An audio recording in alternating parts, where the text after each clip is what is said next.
அனைவருக்கும் வணக்கம். இன்றைய தினமணி செய்தித்தாளில் என்ன செய்திகள் இருக்குது அப்படிங்கிறத பார்ப்போம். ஸோ நேற்று பார்த்தோம்னா தமிழக அரசாங்கத்தோட முதல் பொருளாதார ஆய்வறிக்கை அப்படிங்கிறத வெளியிட்டிருந்தாங்க. சரிங்களா? ஸோ தமிழக அரசாங்கம் இது வரைக்கும் பார்த்தோம்னா பட்ஜெட் மட்டும்தான் தாக்கல் செய்வாங்க.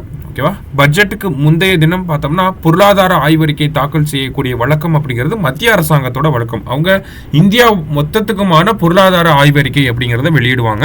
ஆனால் இங்கே பார்த்தோம்னா தமிழக அரசாங்கம் பட்ஜெட்டுக்கு முந்தின தினம் என்ன பண்ணியிருக்காங்க, பொருளாதார ஆய்வறிக்கை, தமிழ்நாட்டிற்கான பொருளாதார ஆய்வறிக்கை, கடந்த 5 ஆண்டுகளில் தமிழ்நாடோட பொருளாதாரம் என்ன மாதிரியான ஒரு வளர்ச்சியை சந்திச்சிருக்கு, என்ன மாதிரியான சவால்களை வரக்கூடிய ஆண்டுகளில் நம்ம சந்திக்க போறோம் அப்படிங்கிற ஒரு சுவாரஸ்யமான விஷயங்களை வச்சு வெளியிட்டிருக்காங்க. அந்த வகையில் பார்த்தோம்னா இந்த தமிழ்நாடு பொருளாதார ஆய்வறிக்கை அப்படிங்கிறது மாநில திட்டக்குழுவால் உருவாக்கப்பட்டிருக்கு. முதல் விஷயம் இதை நம்ம நல்லா தெரிஞ்சுக்கணும். யாரு இந்த டாக்குமெண்ட் ரெடி பண்ணியிருக்காங்கன்னா ஸ்டேட் பிளானிங் கமிஷன் வந்து ரெடி பண்ணியிருக்காங்க. அடுத்ததாக பார்த்தீங்கன்னா அதில் கொடுத்துருக்க ஃபேக்சுவல் இன்ஃபர்மேஷன் இது அப்படியே நமக்கு கேள்விகளாக வர்றதுக்கு வாய்ப்புகள் அதிகமாகவே இருக்கு. கடந்த நிதியாண்டில் பார்த்தோம்னா தேசிய மொத்த உள்நாட்டு உற்பத்தியில் தமிழ்நாட்டின் பங்கு 9.21% இருந்தது அப்படின்னு சொல்லி கொடுத்துருக்காங்க. ஓகேங்களா? ஸோ இந்தியாவோட ஓவரால் உற்பத்தியில் தமிழ்நாட்டுடைய பங்களிப்பு எவ்வளவா இருந்திருக்கு? 9.21% இருந்திருக்கு. அடுத்ததாக பார்த்தீங்கன்னா மாநில உள்நாட்டு உற்பத்தி அப்படிங்கிறது பார்த்தீங்கன்னா 27.22 லட்சம் கோடியை எட்டி இருக்கு. சரிங்களா? அந்த அளவுக்கு ரீச் ஆயிருக்கு. மாநிலத்தோடைய உண்மையான வளர்ச்சி விகிதம் growth ரேட் எவ்வளவா இருக்கு அப்படின்னு பார்த்தோம்னா 8.33% இருக்கு. தமிழ்நாட்டோட growth ரேட் என்ன அப்படின்னு கேட்டாங்கன்னா 8.33% இருக்கு. அடுத்ததாக பார்த்தோம்னா 2019-20 நிதியாண்டில் இந்தியாவுடைய பணவீக்கம் வந்து 4.85% இருந்துச்சு. அந்த கடந்த 2019 2024 வரைக்கும் பார்க்குறப்ப. ஆனால் தமிழ்நாட்டுடைய சராசரி பணவீக்கம் இன்ஃப்ளேஷன் ரேட் அப்படிங்கிறது பார்த்தீங்கன்னா இந்தியாவுடைய சராசரியை விட தமிழகத்தில் அதிகமாக இருக்குது. 5.7% இருக்குது அப்படிங்கிறத சொல்லியிருக்காங்க. அடுத்ததா தமிழ்நாட்டுக்குன்னு இருக்கக்கூடிய இந்தியாவின் மொத்த உள்நாட்டு உற்பத்தி துறையில தமிழ்நாட்டிற்குன்னு இருக்கக்கூடிய பங்களிப்பு பார்த்தோம்னா 11% இருக்கு. ஓகேங்களா? உற்பத்தி துறையில தமிழ்நாட்டின் பங்களிப்பு அப்படிங்கிறது 11% இருக்கு. அதே மாதிரி அந்நிய நேரடி முதலீடு அப்படிங்கிறது பார்த்தோம்னா 5,000 கோடியிலிருந்து இப்ப 20,157 கோடியாக உயர்ந்திருக்கு அப்படிங்கிறத சொல்லியிருக்காங்க. முக்கியமான டேட்டா கடைசியாக கொடுத்துருக்காங்க. என்ன அப்படின்னு பார்த்தீங்கன்னா வறுமை நிலை 2005-6 தமிழகத்தோடைய வறுமை நிலை பார்த்தோம்னா 36.54% இருக்கு. கிட்டத்தட்ட 36% ஆஃப் த பாப்புலேஷன், தமிழ்நாட்டோட மொத்த மக்கள் தொகையில் 36% பார்த்தோம்னா வறுமை கோட்டுக்கு கீழே இருந்திருக்காங்க. ஆனால் அந்த நிலை 2022-23 நிதியாண்டில் கிட்டத்தட்ட 1.43% கம்மியாக இருக்கு. ஓகேங்களா? ஸோ 36.54% இருந்தது. இப்போ 1.43% கம்மியாக இருக்கு. 1.43% ஆஃப் த பீப்புள் இன்னமும் வறுமை கோட்டுக்கு கீழே இருக்காங்க அப்படிங்கிற இந்த மாதிரி முக்கியமான தகவல்களை நமக்கு கொடுத்துருக்காங்க. ஸோ நம்ம ரீட் பண்ண எல்லா டேட்டாஸுமே முக்கியம்தான், அப்படியே நோட் பண்ணி வச்சுக்கோங்க. சரியா? நெக்ஸ்ட் பார்த்தீங்க அப்படின்னா நமக்கு அடுத்ததா இன்றைய திருக்குறள். ஸோ திருக்குறள் என்ன சொல்லியிருக்காங்க அப்படின்னா அறிவற்றம் காக்கும் கருவி செருவார்க்கும் உள்ளளிக்கல் ஆகா அரண் அப்படின்னு சொல்லியிருக்காங்க. அறிவு அழிவு வராமல் காக்கும் கருவியாகும். அன்றியும் பகை கொண்டு எதிர்ப்பவர்க்கும் அழிக்க முடியாத உள்ளரணும் ஆகும். அறிவு அப்படிங்கிற ஒரு விஷயம் பார்த்தோம்னா அழிக்க முடியாத ஒரு கருவியாகவும் இருக்கு, பகைவருக்கும் ஒரு பயத்தை காட்டக்கூடிய ஒரு விஷயமாகவும் இருக்கு அப்படிங்கிறத சொல்லியிருக்கா.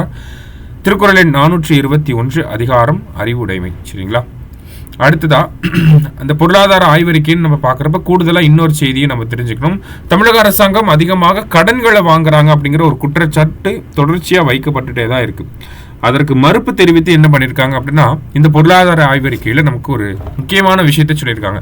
அதாவது 15வது நிதிக்குழுவோடைய பரிந்துரைப்படி பார்த்தோம்னா அவங்களோட ரெக்கமெண்டேஷன்ஸோட பேசிஸில் பார்க்குறப்ப ஒரு ஸ்டேட் கவர்மெண்ட் எவ்வளோ % கடன்களை வாங்கலாம்னா அவங்களோட மொத்த உள்நாட்டு உற்பத்தியில் 28% கடன் வாங்கிக் கொள்ளலாம். ஓகேங்களா?